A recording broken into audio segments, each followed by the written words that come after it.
नमस्कार दोस्तों, आपका हार्दिक स्वागत है बिब्लियोफाइल के डिजिटल प्लेटफॉर्म पर। मैं दिनकर राणा हमेशा की तरह आपका स्वागत करता हूं और फिर से एक नया मॉक टेस्ट लेकर आया हूं। इसके क्वेश्चंस को देखते हैं और इनके आंसर्स को एनालिसिस करते हैं। देखिए, प्रत्येक पंचायत जब तक किसी भी कानून के लागू होने के तुरंत बाद कुछ समय के लिए भंग ना हो जाए, अपनी पहली बैठक के लिए नियुक्ति तिथि से वर्षों तक जारी रहेगी, उसके बाद नहीं। तो यहाँ सीधा सीधा जो हमसे पूछा गया है, पंचायत समिति का कार्यकाल पूछा गया। ग्राम पंचायत जो होती है, ठीक है, उसका क्या पूछा गया है, एक कार्यकाल के बारे में बात की गई है। जैसे ग्राम पंचायत के कार्यकाल के बारे में हमसे पूछा गया, तो ग्राम पंचायत का जो कार्यकाल होता है वो 5 इयर्स का होता है। ग्राम पंचायत या पंचायत का जो वो पीरियड जो होता है वो 5 इयर्स होता है। इसका जो मुखिया होता है बच्चों, कई जगह तो यहाँ पर सरपंच बोला जाता है। मैं ग्राम पंचायत की बात कर रहा हूँ, ये बात ध्यान रखिएगा। कौन होता है? सरपंच होता है। और सरपंच को कई कई जगह पर प्रधान भी बोला जाता है। और क्या बोला जाता है? कई जगह पर इसे प्रधान भी बोला जाता है। ये बात आप लोग यहाँ से ध्यान रखना। पहली बार ग्राम पंचायत या पंचायत की व्यवस्था जो की जाती है, पहले मैं आपको फोकसली बता रहा हूँ ग्राम पंचायत के बारे में। और ग्राम पंचायत की जो शुरुआत होती है राजस्थान के नागौर से प्रारंभ होती है। राजस्थान राज्य है और राजस्थान राज्य का एक जिला है जिसका नाम है नागौर। नागौर से क्या प्रारंभ होती है? जो ग्राम पंचायत सबसे पहले ये व्यवस्था प्रारंभ की जाती है। ये बात आप लोग यहाँ से ध्यान में रखना। तो यही क्वेश्चन हमसे यहाँ पूछा गया और पूछा गया है कि कब तक जारी रहती है। तो अपन इसको क्या समझना है, यहाँ से कार्यकाल के बारे में हमें जानकारी देनी है। 5 इयर्स, ठीक है, ये बात आप लोग यहाँ से ध्यान रखना, 5 वर्षों तक। चलिए नेक्स्ट क्वेश्चन पर चलते हैं। निम्नलिखित में से कौन सा व्यक्तित्व 2019 में भारत रत्न पुरस्कार प्राप्तकर्ता नहीं थे? मतलब नहीं था, मतलब कि 3 तो है, एक नहीं है। यानी कि प्रणब मुखर्जी भारत के राष्ट्रपति रहे, ये भी हैं। बिल्कुल आंसर ये, मतलब कि ये जो भारत रत्न जिनको मिले उनमें प्राप्तकर्ता में नाम है नानाजी देशमुख, ये भी सही नाम है। और भूपेन हजारिका, ये तीनों को मिले, लेकिन किसको नहीं मिला? श्यामा प्रसाद मुखर्जी को नहीं मिला। और यही हमारा आंसर यहाँ से हो जाएगा। अगर आपको बात यहाँ पे चली है भारत रत्न, एक टर्मिनोलॉजी आई है यहाँ पे भारत रत्न, तो उसके बारे में जानने का प्रयास करते हैं। देखो, विश्व में सिविलियन पुरस्कार दिए जाते हैं और भारत में भी दिया जाता है। विश्व का सर्वोच्च सिविलियन पुरस्कार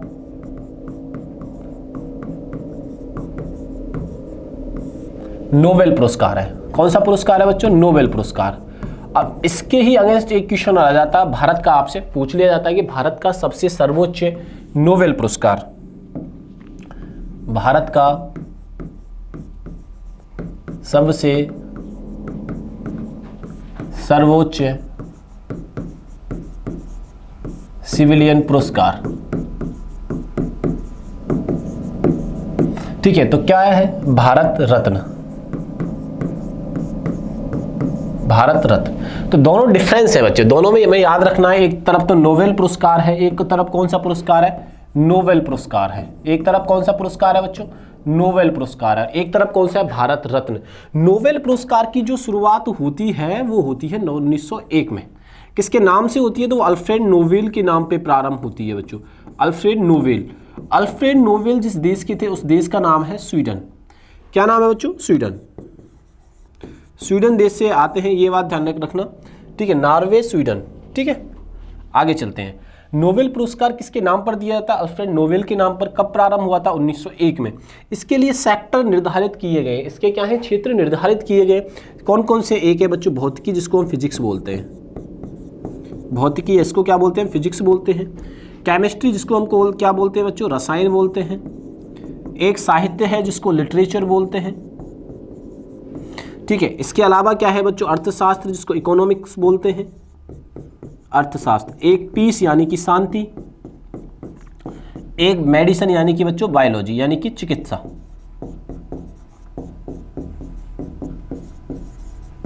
इन सभी क्षेत्रों में नोबेल पुरस्कार दिया जाता है। तो ये बात अपन को यहां से याद रखनी है। अब बात चली है यहाँ पर भारत रत्न की। भारत का सर्वोच्च जो सिविलियन पुरस्कार है, तो सिविलियन 4 पुरस्कार होते हैं, ठीक है। उनमें से भी सर्वोच्च जो पुरस्कार है वो भारत रत्न है। 4 कौन कौन से, उनकी भी हम बात कर लेते हैं। इसके अलावा एक और कौन सा है बच्चों? पद्म विभूषण है। पद्म विभूषण। एक और कौन सा बच्चों? पद्म भूषण।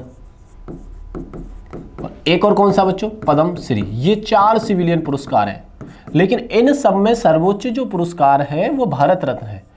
भारत रत्न की जो शुरुआत होती है, भारत रत्न की शुरुआत 1954 में होती है। भारत रत्न की शुरुआत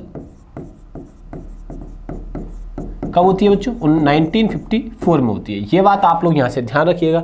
इसकी इंपॉर्टेंट बात ये है कि ये किसी पर्टिकुलर क्षेत्र में नहीं दिया जाता है, बल्कि सभी समरूप को मिलाकर दिया जाता है, या वो शिक्षा का क्षेत्र हो, या साइंस का क्षेत्र हो, या कोई खेल का क्षेत्र हो, स्पोर्ट्स जिसको अपन बोलते हैं, इवन किसी का कोई सा भी सेक्टर हो, उन सभी को एनालिसिस करके ये दिया जाता है भारत रत्न पुरस्कार। ये बात आप लोग यहाँ से ध्यान रखना, ठीक है। अगर आपसे पूछ ले कि सर्वप्रथम किसको दिया गया, तो राधा कृष्णा सर्वपल्ली। सर्वप्रथम 1954 में जब दिया जाता है तो राधा कृष्ण सर्वपल्ली, ठीक है। ये बात आप लोग यहां से ध्यान रखना। एक कौन से थे? सीवी रमन। ये बात आप लोग यहां से बच्चों याद आपको यहां से रखनी है, ठीक है। आगे चलते हैं। हाँ, तीसरे व्यक्ति भी पूछ लिए जाते हैं, मैं वो भी लिख देता हूं, रामागोपालाचारी। माइंड में नहीं आया था तभी, रामागोपालाचारी। ये भी आप ध्यान रखना। 3 व्यक्तियों को 1954 में भारत रत्न से सम्मानित किया गया था। तो ये छोटी सी इंफॉर्मेशन है सिविलियन पुरस्कारों के बारे में। इसमें ध्यान रखना, प्राइज मनी नहीं दी जाती, बल्कि सुविधाएं दी जाती है भारत रत्न के अंदर, ठीक है जी। आइए वापस अपने क्वेश्चन पे आते हैं। तो हमारे क्वेश्चन का आंसर जो हो जाएगा बच्चों, क्या हो जाएगा? डी। 19वीं शताब्दी में सत्यशोधक समाज के संस्थापक कौन थे? देखो, सत्यशोधक, मैं हमेशा टर्मिनोलॉजी की बात कर रहा हूं आपसे। तो सत्यशोधक का मतलब है सत्य की खोज, सत्य की खोज। इसका जो प्रारंभ करते हैं ज्योतिबा फुले करते हैं। कौन करते हैं? ज्योतिबा फुले। ये जातिवाद को लेकर, जातिवाद यानी जाति की जागरूकता को लेकर ये प्रारंभ करते हैं। सत्य की खोज जातिवाद के लिए करते हैं। दूसरी बात, ठीक है, स्वामी विवेकानंद, इन्होंने रामकृष्ण मिशन की शुरुआत की थी। स्वामी विवेकानंद जी ने किसकी की थी? रामकृष्ण मिशन। ये बात आप लोग यहां से ध्यान रखिएगा। अगर आपसे ये पूछ लिया जाए कि ज्योतिबा फुले रहने वाले कहाँ के थे, तो ये रहने वाले थे बच्चों पुणे, महाराष्ट्र के रहने वाले थे। वी.आर. अंबेडकर संविधान के निर्माता कहे जाते हैं। कौन कहा जाता है? क्या कहा जाता है इन्हें? तो ये संविधान के निर्माता हैं, संविधान के निर्माता। ये सारी बातें अपन को यहां से बच्चों याद रखनी है। क्लियर है? तो इसी क्वेश्चन का आंसर क्या हो जाएगा? यहां से सी आंसर हो जाएगा। भारत के महाराज्यपाल गवर्नर जनरल को पहली बार वायसराय की उपाधि कब प्रदान की गई थी? देखो, आपको मैं यहां से बहुत सारी चीजें क्लियर करने वाला हूं। जैसे आपने एक पद सुना होगा गवर्नर, ठीक है, एक पद सुना होगा गवर्नर जनरल,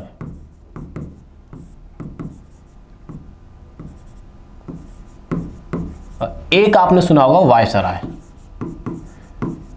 बोले सर इनमें डिफरेंसेस क्या है, हमें तो इतना बताओ। ये तीनों हमें सेम दिखाई देते हैं, लेकिन डिफरेंस क्या होते हैं? ठीक है, आपको बहुत कम क्लासेज होंगी जब इन सब का डिफरेंस आपको बताया जाएगा, लेकिन मैं आपको यहाँ पे इन सभी चीज़ों का बच्चों डिफरेंस बताने वाला हूँ। देखिए ध्यान से, इनका क्या डिफरेंस होता है। गवर्नर, गवर्नर का मतलब है ये किसी प्रांत का सर्वोच्च लीडर है, प्रांत का सर्वोच्च प्रधान है, सर्वोच्च नेता है, नेता है, पदस्थ व्यक्ति है, पदस्थ व्यक्ति। नेता तो नहीं बोलेंगे इसको, नेता तो नहीं बोलेंगे, हाँ पदस्थ व्यक्ति अपन बोल सकते हैं। ये बात आप लोग ध्यान रखना। प्रांत का, जैसे मैं बोलूँ बंगाल और महाराष्ट्र, बंगाल का एक सर्वोच्च लीडर होगा और एक महाराष्ट्र का एक सर्वोच्च लीडर होगा, उसको क्या बोलेंगे? गवर्नर। अब गवर्नर जनरल क्या होता है? गवर्नर जनरल क्या होता है? पूरे, जैसे कि इस बात को ऐसे, और दोबारा मैं एग्जाम्पल देता हूँ, ये पंजाब और बंगाल का है। एक पंजाब का गवर्नर है, जैसे अभी आज के टाइम पे होते हैं ना राज्यपाल, आप इस बात को ऐसे समझो, ये गवर्नर जनरल, ये क्या है? गवर्नर है दोनों, पंजाब और बंगाल के। अब क्या है? गवर्नर जनरल का मतलब है इन दोनों के ऊपर भी होना, मतलब देश का, मतलब ये जो ये प्रांत थे ना, इन प्रांतों के ऊपर होना। ठीक है, ये कंप्लीट के ऊपर हो जाएगा, जैसे देश का होना। ये जो गवर्नर्स हैं किसके अंडर में काम करेंगे? गवर्नर जनरल के, गवर्नर जनरल की। अब इस बात को ऐसे समझिए, ये तो होते हैं प्रांत के लीडर, ये किसके होते हैं? प्रांत के, और ये होता है देश का लीडर। अब क्या होता है 1858 में, यानी 1857 की क्रांति के पश्चात, 1857 की क्रांति के पश्चात ईस्ट इंडिया कंपनी से 1857 की क्रांति के बाद ईस्ट इंडिया कंपनी से भारत का क्या होता है, सारा वो अधिपत्य ले लिया जाता है ब्रिटिश क्राउन के द्वारा। ईस्ट इंडिया कंपनी से सारे अधिकार छीन लिए जाते हैं। ईस्ट इंडिया कंपनी से 1857 की क्रांति के बाद ईस्ट इंडिया कंपनी से ब्रिटिश क्राउन के द्वारा, किसके द्वारा, ब्रिटिश क्राउन के द्वारा अधिकार छीन लिए जाते हैं, अधिकार छीन लिए जाते हैं, अधिकार छीन लिए जाते हैं। ठीक है, छीनने के बाद ईस्ट इंडिया कंपनी पूरी तरीके से खत्म हो जाती है। ठीक है, उसके अधिकार खत्म हो जाते हैं, उसके जो डिसीजन मेकिंग होती है वो खत्म हो जाती है। 1858 में तो एक पद बनाया जाता है जो ब्रिटिश गवर्नमेंट के अंडर में काम करेगा, उसे बोला गया वायसराय। वायसराय, ये लोग तो काम कर रहे थे ईस्ट इंडिया कंपनी के अंडर में। ये किसके लोग में काम कर रहे थे, ईस्ट इंडिया के, तब EIC के अंडर में ये काम कर रहे थे। आप इसको ऐसे समझो, गवर्नर किसके का अंडर में काम कर रहा था, EIC के। ये बात ध्यान रखना, ये लोग ब्रिटिश क्राउन के अंडर में नहीं थे, लेकिन वायसराय जैसे आएगा ये ब्रिटिश क्राउन के अंडर में आएगा। वायसराय किन्हें बोला गया है, जो ब्रिटिश क्राउन के अंडर में थे। तो आप बात समझ में आई कि नहीं आई। ये लोग क्या करेंगे, ब्रिटिश क्राउन के अंडर में ये काम करेगा। तो आप समझ में आया कि नहीं, गवर्नर एक राज्य का होता है, बल्कि इन सभी गवर्नरों को कंट्रोल कौन करता है, गवर्नर जनरल करता है। और जो ब्रिटिश क्राउन के अंडर में आते हैं उन्हें होते हैं वायसराय। ठीक है, पहले जो वायसराय होते हैं 1858 में लॉर्ड कैनिंग को चुना जाता है। किसको चुना जाता है, लॉर्ड कैनिंग को चुना जाता है। ये बात आप लोग यहां से ध्यान रखिएगा। ठीक है जी, तो आ जाइए यहाँ पे। तो 1858, ये बात आप लोग यहां से ध्यान रखिएगा। कपड़ा कला मुद्रण की बाग शैली किस राज्य से संबंधित है, मतलब कपड़ा कला जो मुद्रण की बाग शैली है वो किस राज्य से संबंधित है। ठीक है, समझने का प्रयास करते हैं। पहले तो इसको, मुद्रण की बाग कला, ये लकड़ी से मुद्रण किया जाता है। इससे किससे मुद्रण किया जाता है बच्चों, लकड़ी से इसका मुद्रण किया जाता था। ये बहुत इंपॉर्टेंट है। ठीक है, अब हमसे ये पूछा गया है कहाँ से संबंधित है, तो ये मुद्रण बाग जो शैली है ये मध्य प्रदेश से शैली है। कहाँ की शैली है, मध्य प्रदेश। मध्य प्रदेश की राजधानी क्या है बच्चों, भोपाल। ये बात आप लोग यहाँ से ध्यान रखना। अगर आपसे पूछ लिया जाए कि सर तेलंगाना की शैली भी तो होगी, जी बिल्कुल है, वारंगल है। वारंगल जो शैली है वो कहाँ की है, तेलंगाना की है। ये बात आप लोग यहाँ से ध्यान रखना कि मुद्रण शैली जो है, कला मुद्रण की शैली कपड़ा की कला की, वो एक वारंगल है, वो कहाँ पे, तेलंगाना। अब राजस्थान की बात आई है तो राजस्थान की बगरू और सांगानेरी है। कौन सी है राजस्थान की, आपसे पूछ ले कोई तो बगरू एक गांव है, और सांगानेरी यानी सांगानेर के अंदर है ये सांगानेरी। तो ये बात सारी बातें हमें यहाँ से याद रखनी। तेलंगाना में वारंगल है, मध्य प्रदेश में आपको बता ही दिया है कि बाग शैली है, और राजस्थान में बगरू और सांगानेरी। ये बात आप लोग यहाँ से ध्यान रखना। अब तेलंगाना किस राज्य से अलग होता है बच्चों, तो तेलंगाना जिस राज्य से अलग होता है उसका नाम है आंध्र प्रदेश। और आंध्र प्रदेश इस राज्य का नाम है, बिल्कुल बात समझ में आ रही है हमारे सर। तो आंध्र प्रदेश की राजधानी क्या है, इसकी राजधानी है अमरावती। क्या राजधानी है बच्चों, अमरावती। अब दूसरी बात, तेलंगाना की राजधानी क्या बच्चों, हैदराबाद। ये भी बात अपन को यहां से याद रखनी है। मध्य प्रदेश की क्या है बच्चों, भोपाल। ठीक है, गुजरात की क्या है बच्चों, गांधीनगर। ठीक है ना, राजस्थान की क्या है, जयपुर। ये बात आप लोग यहां से ध्यान में रखिएगा। चलिए नेक्स्ट क्वेश्चन पे चलते हैं। मड़ई त्योहार किस राज्य में मनाया जाता है, मड़ई जो त्योहार है वो किस राज्य में बच्चों सेलिब्रेट किया जाता है, और ये हमसे पूछा गया है। मड़ई जो त्योहार है वो सेलिब्रेट किया जाता है छत्तीसगढ़ में। कहाँ पे सेलिब्रेट किया जाता है बच्चों, छत्तीसगढ़ राज्य में ये सेलिब्रेट किया जाता है। ठीक है, गौंड जनजाति के द्वारा किया जाता है। कौन सी जनजाति बच्चों, गौंड जनजाति के द्वारा ये सेलिब्रेट किया जाता है छत्तीसगढ़। छत्तीसगढ़ की बात आई है तो छत्तीसगढ़ किस राज्य से अलग होता है, तो ये राज्य से अलग होता है मध्य प्रदेश से। ये बात आप लोग यहां से ध्यान रखिएगा। छत्तीसगढ़ की राजधानी क्या है बच्चों, छत्तीसगढ़ की जो राजधानी है वो है रायपुर। ठीक है, क्लियर हुआ कि नहीं हुआ। झारखंड की राजधानी क्या है बच्चों, आज राजधानी सारी क्लियर हो जानी चाहिए आपको, रांची। ठीक है जी, जम्मू एंड कश्मीर की। ठीक है, और ओडिशा की बताइए सबसे पहले, भुवनेश्वर।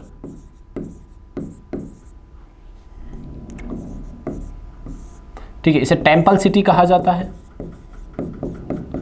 क्या कहा जाता है बच्चों? टेम्पल सिटी कहा जाता है। Jammu and Kashmir, Jammu and Kashmir it means क्या है बच्चों? श्रीनगर है। ये बात भी अपने को यहां से याद रखिएगा, ठीक है जी। सारी बातें याद रखनी है अपने को। चलो नेक्स्ट क्वेश्चन पे अपन चलते हैं। उस प्रसिद्ध भारतीय चित्रकार का नाम बताइए जिसे भारत के ब्रिटिश वायसराय लॉर्ड कर्जन के द्वारा केसरी हिंद स्वर्ण पदक से सम्मानित किया गया था। वो कौन थे? राजा रवि वर्मा। कौन थे बच्चों? राजा रवि वर्मा। ये बात आप लोग यहां से ध्यान रखिएगा, ठीक है। हमारा क्वेश्चन का आंसर हो जाता है राजा RRV। और रविंद्रनाथ टैगोर के बारे में सुनिए आप रविंद्र नाथ टैगोर, और कई बार इनके बारे में एग्जाम में पूछा गया है। 1913 भारत का पहला नोबेल प्राइज जो मिलता है, भारत का पहला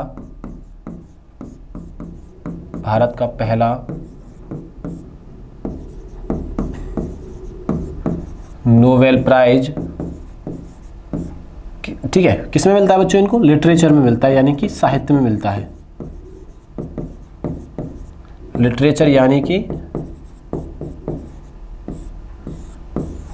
साहित्य मिलता है। ये बात आप लोग यहां से ध्यान रखना। तो आंसर हमारा डी है। और रविंद्रनाथ टैगोर के बारे में हमें जानना जरूरी है। कब मिलता है?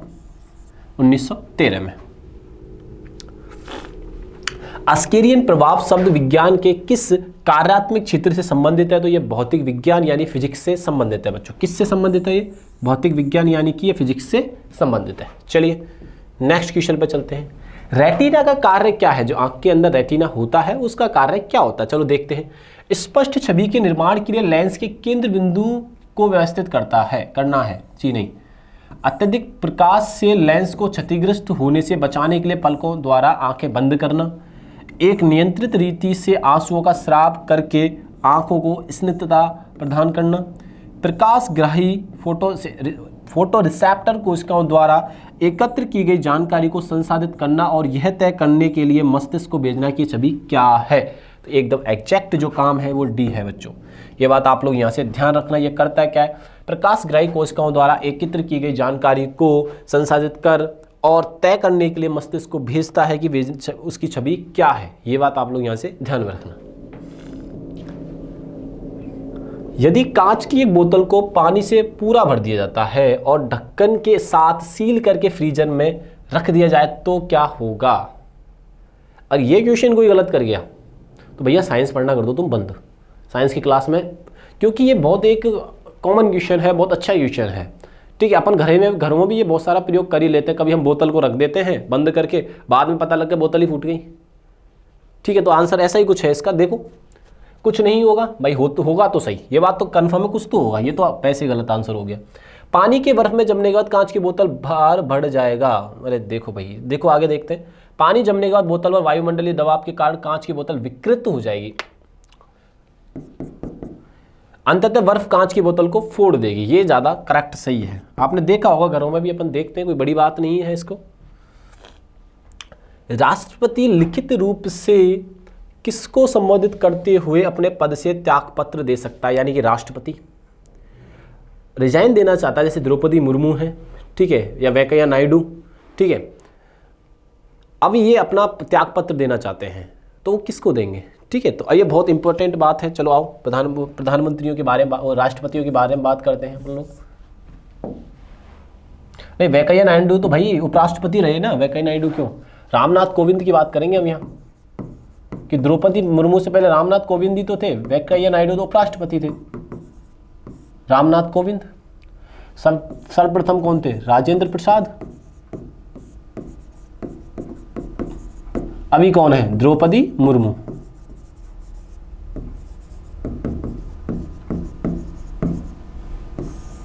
ठीक है जी, अभी कौन है? द्रौपदी मुर्मू। ये रिजाइन करना चाहती हैं, ये क्या है? इस्तीफा देना चाहती हैं। तो किसको देंगी? तो ये देंगी बच्चों उपराष्ट्रपति को, इस्तीफा उपराष्ट्रपति को देंगी। ये बात आप लोग यहां से ध्यान रखना, ठीक है। तो अपना आंसर जो होगा इसमें कहीं ना कहीं वाइस प्रेसिडेंट दे रखा होगा, ये रहा उपराष्ट्रपति, ठीक है। अगर मुख्य चुनाव आयुक्त या लोकसभा अध्यक्ष, इसमें दो चीज मैं बताता हूं यहां से, आप यहां ये समझो। अरे कहां गया वो वाला पेज? हाँ ये रहा। उपराष्ट्रपति अगर देना चाहता है, क्या देना चाहता है, अपना इस्तीफा देना चाहता है, तो अपना इस्तीफा देगा किसको, राष्ट्रपति को। ये बहुत समझने वाली बात है। इस्तीफा किसको देगा, ये द्रौपदी मुर्मू को देगा, यानी कि अभी करंट की है ये, तो यानी कि राष्ट्रपति को देगा। ठीक है, अब मैं दूसरा क्वेश्चन यहां से पूछता हूं, मुख्य न्यायाधीश को बताना है आपको, मुख्य न्यायाधीश अपना इस्तीफा किन को देंगे, ये आपको कमेंट बॉक्स में बताना है। ठीक है, अब दूसरी बात, एक राष्ट्रपति चुनने के लिए उसकी आयु कितनी होनी चाहिए, 35 वर्ष होनी चाहिए भैया। राष्ट्रपति अगर किसी को बनना है तो पहले आप आयु को पूरा करें 35 वर्ष, उसके बाद बाकी चीज़ें अप्लाई होती हैं। ये बात एज को लेकर काफ़ी बार क्वेश्चन पूछा भी गया है। ठीक है जी, आइए नेक्स्ट क्वेश्चन पे अपन चलते हैं। जादूगोड़ा किसके लिए जाना जाता है, तो जादूगोड़ा जाना जाता है जादू करने के लिए, नहीं ऐसा कुछ नहीं है नाम से, ये जाना जाता है बच्चों यूरेनियम के भंडारों के लिए। जैसे नाम से ही आ जाता है कि जादूगोड़ा, बोले जादू कर दो। ठीक है, अपने वाले तो भाई करके भी आ जाएंगे, अपने वालों भरोसा थोड़ा कम ही है, अपने तो अलग ही लेवल के लोग हैं। वो तो नाम, उनको तो एक परमिशन चाहिए, बोला प्रोटेस्ट पक्का हो जाएगी। उन्हें सही गलत से, हमारी वाली भीड़ को सही गलत से मतलब ही नहीं, हमारी वाली नहीं, इवन किसी भी कंट्री में चले जाइए वो सारी चीज़ें हो रही हैं। लेकिन अपने को यहाँ जादू घोड़ा से मत सोच लेना कि जादू करने जा रहे हैं, नहीं नहीं नहीं, अपन तो भैया यूरेनियम के भंडारों के लिए। जादू घोड़ा किसके लिए जाना जाता है, तो जादू घोड़ा जो जाना जाता है वो जाना जाता है यूरेनियम के भंडारों के लिए। ये बात आप लोग यहाँ से ध्यान रखिएगा। चलिए, चित्रकला की निम्नलिखित में से कौन सी शैली महाराष्ट्र की है। चित्रकला की जो शैलियां हैं, जैसे कि महाराष्ट्र के बारे में पूछा गया, तो महाराष्ट्र की जो शैली है वो वर्ली शैली है। कौन सी शैली है, वारली है, वर्ली शैली। तो ये कहाँ की है बच्चों, महाराष्ट्र की है। एक बहुत फेमस है मधुबनी, और मधुबनी जो शैली है वो है बिहार की बच्चों। ये कहाँ की है, बिहार। ये बहुत इंपॉर्टेंट है, ये बहुत बार क्वेश्चन में आया भी है। देखो, क्वेश्चन कोई अलग से नहीं पूछा जा रहा, कहीं ना कहीं जो चीज़ें बुन रही हैं वो और पास से ही बुन रही हैं। जैसे मैं आपको एग्जांपल देता हूँ, महाराणा प्रताप से कितने क्वेश्चन बनाए जा सकते हैं, बहुत सारे क्वेश्चन बनाए जा सकते हैं। एक राजा के बारे में बहुत जीवनी भरे होते हैं, लेकिन कुछ क्वेश्चन ऐसे होते हैं जो उनके इर्द गिर्द या उससे रिलेट करके या उनके माता पिता से रिलेट करके ही वहीं से पूछ लिए जाते हैं, और हम उसी चीज़ को मिस कर देते हैं। जैसे मैं आपको एक क्वेश्चन के साथ छोड़ता हूँ कि दिल्ली सल्तनत में ऐसा कौन सा राजवंश था जो तुर्की नहीं था। आप कंफ्यूज हो जाओगे, बोले सर ये क्या क्वेश्चन है, और ये आ गया तो ज़्यादातर बच्चे गलती करेंगे। बस तुर्की तो थे सारे के सारे, वो अपन बात का हिस्सा है। ये कमेंट बॉक्स में आपको आंसर देना ही है इसका। आइए, तो मधुबनी बिहार, बिहार की राजधानी पटना, जो दूर जरा हटना, पटना इसकी राजधानी है। महाराष्ट्र, महाराष्ट्र की राजधानी क्या है बच्चों, मुंबई। महाराष्ट्र, महाराष्ट्र की राजधानी क्या है, मुंबई, सपनों का शहर मुंबई। 7 आइसलैंड सिटी, 7 आइसलैंड से मेरे को याद आया, 7 आइसलैंड एक लेक के अंदर भी है। 7 आइसलैंड एक लेक के अंदर है। 7 आइसलैंड क्या है बच्चों, एक लेक में है। कहाँ पे, लेक, वो लेक है राजस्थान के जयसंबंध, राजस्थान में है जयसंबंध।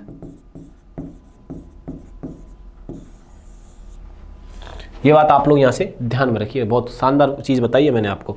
और आपसे पूछ लिया जाता 7 माउंटेन सिटी, तो रोम इटली, ये भी अपने को यहां से याद रखना। तो यहां से आंसर तो हमारा क्या है, सी। पोनुंग लोक नृत्य किस राज्य में प्रचलित है। पोनुंग जो नृत्य है बच्चों वो किस राज्य में है, तो फटाफट से बता दीजिए भैया किस राज्य में है। तो पोनुंग जो राज्य, वो पोनुंग जो नृत्य है वो है अरुणाचल प्रदेश में। किस में है, अरुणाचल प्रदेश में है। ये बात आप लोग यहाँ से ध्यान रखना। 7 सिस्टर्स में इसकी गिनती होती है। ठीक है, अब आते हैं आगे। तो इस क्वेश्चन का आंसर तो हो गया बी। तो डांसेज की जब बात आती है तो 2 तरीके के डांसेज हम पढ़ते हैं। एक तो पढ़ते हैं हम क्लासिकल डांस, और एक पढ़ते हैं हम बच्चों फोक डांस। इन सब की जानकारी जो हमें मिलती है वो नाट्य शास्त्र से मिलती है। और नाट्य शास्त्र जिस व्यक्ति ने लिखा, जिन्होंने लिखा, उनका नाम है भरत मुनि। ये बात भी आपको यहां से याद रखनी। तो हमारा आंसर तो यहां से सिंपल सा है बी। सूर्य ग्रहण कब लगता है।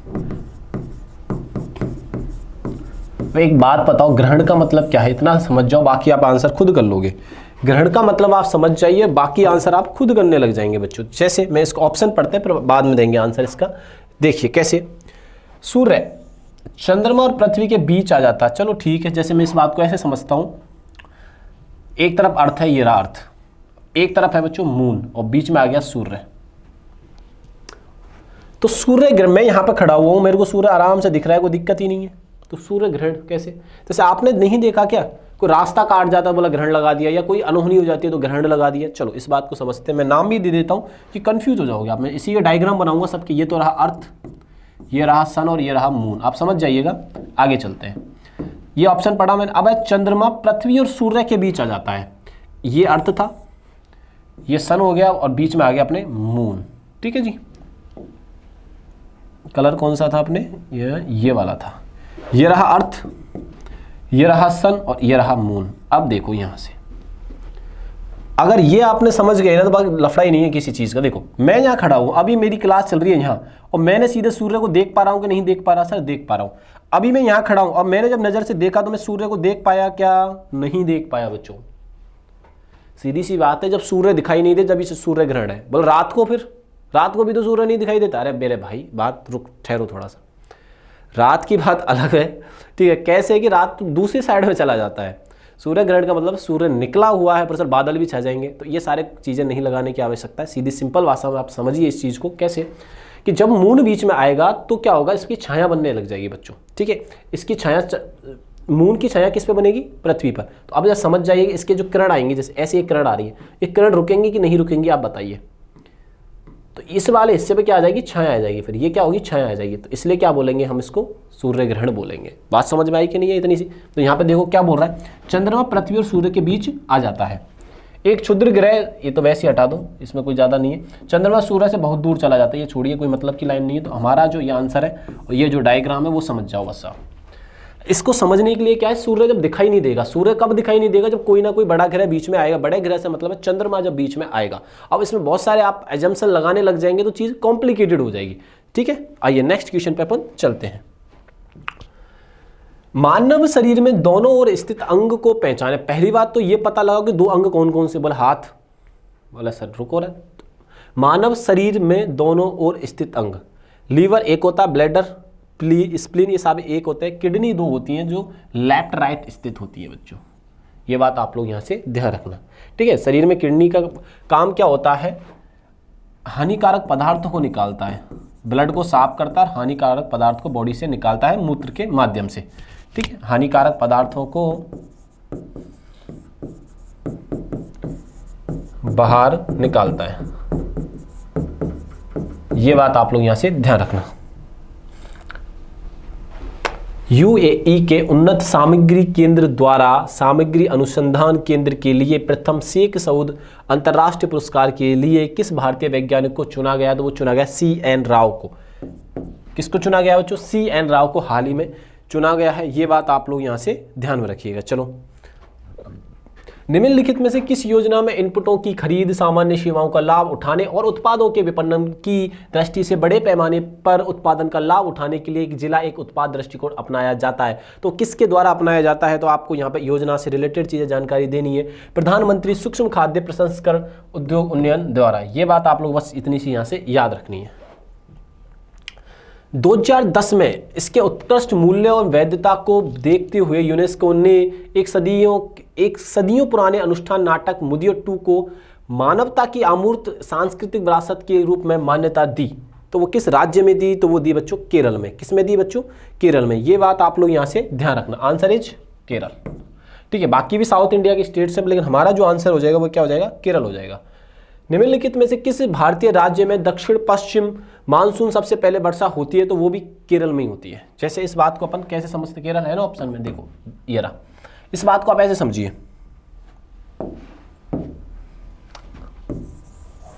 ठीक है, पहले साइड उत्तर, दक्षिण, पूर्व और पश्चिम।